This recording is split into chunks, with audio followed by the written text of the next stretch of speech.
Karjat superfast, वेगवान शहराचं वेगवान न्यूज चॅनल।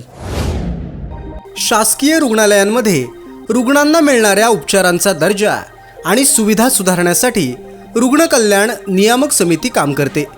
लोकप्रतिनिधी, आरोग्य अधिकारी आणि समाजातील प्रतिष्ठित नागरिक किंवा तज्ज्ञ व्यक्तींचा या समितीमध्ये समावेश असतो। रुग्णालयात येणाऱ्या रुग्णांना उत्तम वैद्यकीय सेवा, स्वच्छता आणि सोयी सुविधा उपलब्ध करून देण्यासाठी ही समिती काम करत असते।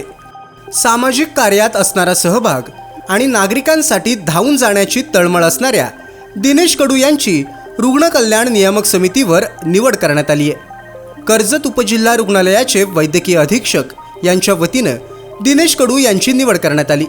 कर्जत उपजिल्हा रुग्णालयात असणाऱ्या सुविधा अधिक प्रभावीपणे वापरता याव्यात आणि रुग्णांना दर्जेदार सुविधा मिळाव्यात यासाठी प्रयत्न करणार असल्याची भावना दिनेश कडू यांनी व्यक्त केली। तालुक्यातल्या घडामोडींचे अपडेट सर्वात आधी मिळवा।